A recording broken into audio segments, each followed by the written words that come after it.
Hola chicos, bienvenidos de nuevo a la biblioteca Daniel Delgadillo. El día de hoy te voy a contar un cuento llamado El vuelo del ruiseñor.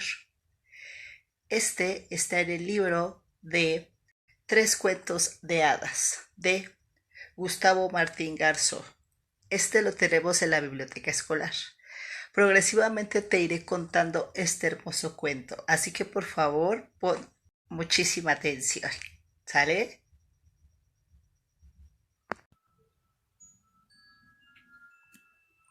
El vuelo del ruiseñor. El encuentro.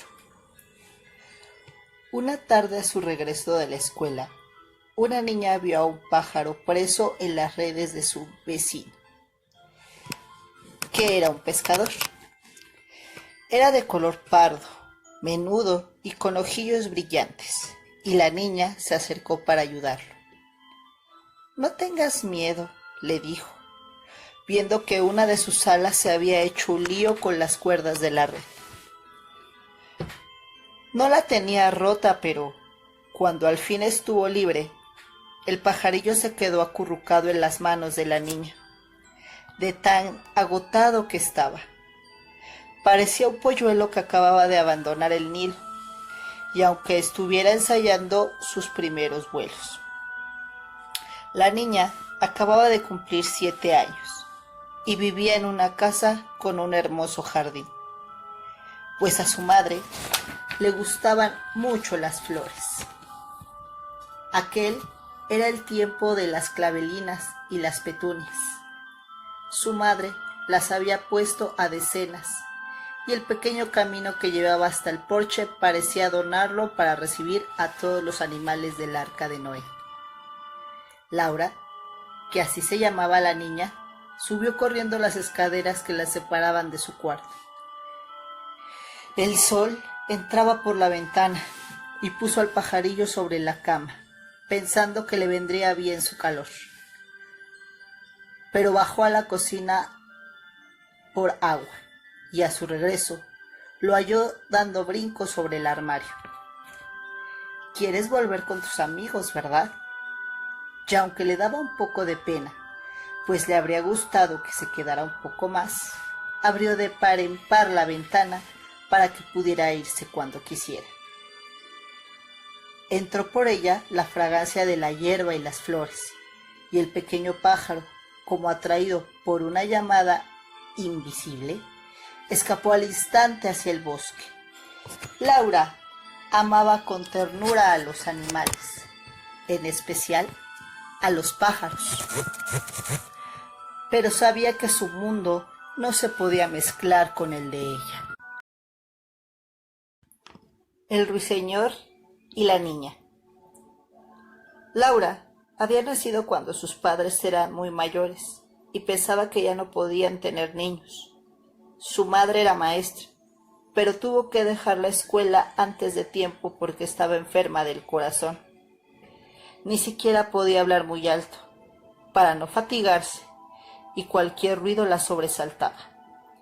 Gran parte del día se la pasaba acostada, y entonces no podía hacerse ningún ruido para que ella descansara. El resto del tiempo solía estar en el jardín. Conocía los nombres de todas las plantas y flores, y nada le complacía más que ocuparse de ellas.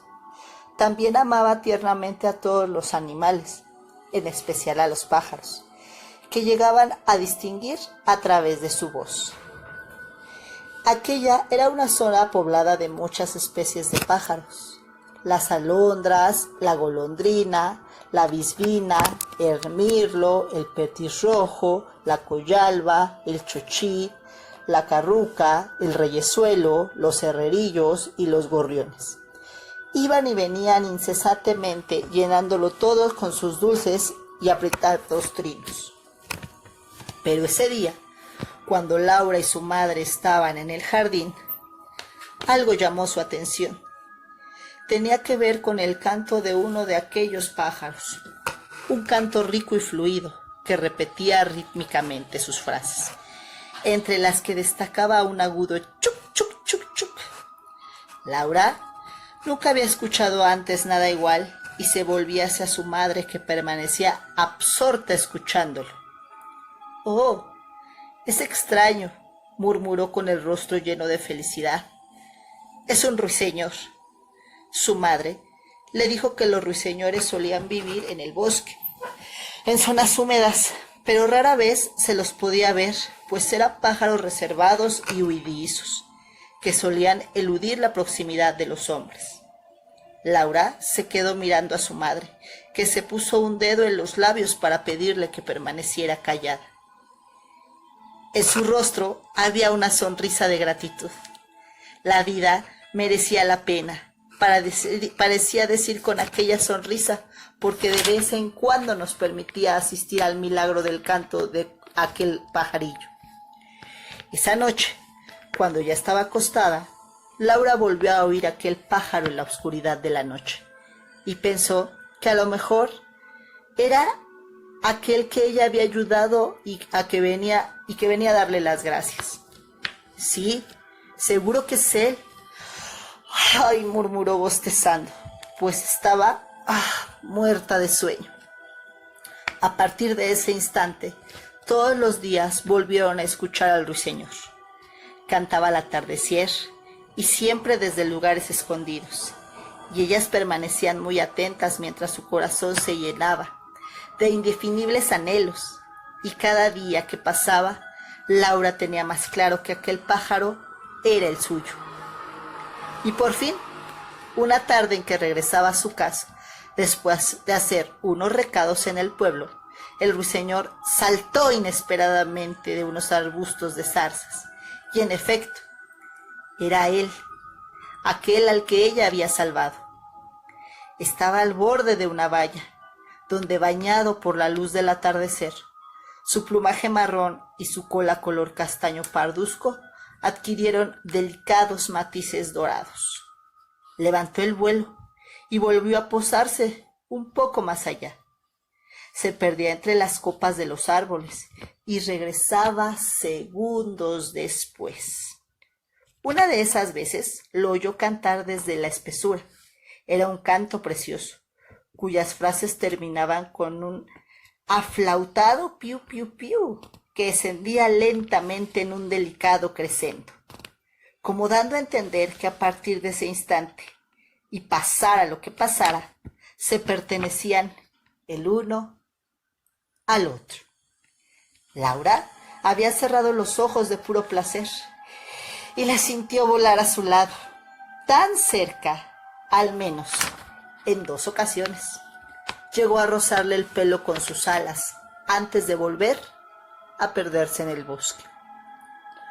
A partir de entonces, Laura se encaminaba todos los días a ese lugar, y al amparo de los árboles silenciosos le esperaba con los ojos cerrados y la mano extendida. El ruiseñor no tardaba en acudir, le sentía posarse sobre su hombro y llegar con pequeños saltos hasta la palma de su mano, la misma que el día de su cautiverio le ofreció para darle calor. Y, ¿cómo se ve que aquellos encuentros ninguno de los dos tenía bastante? Empezaron a verse por las noches. Laura dejaba abierta la ventana y el ruiseñor volaba hasta su cama.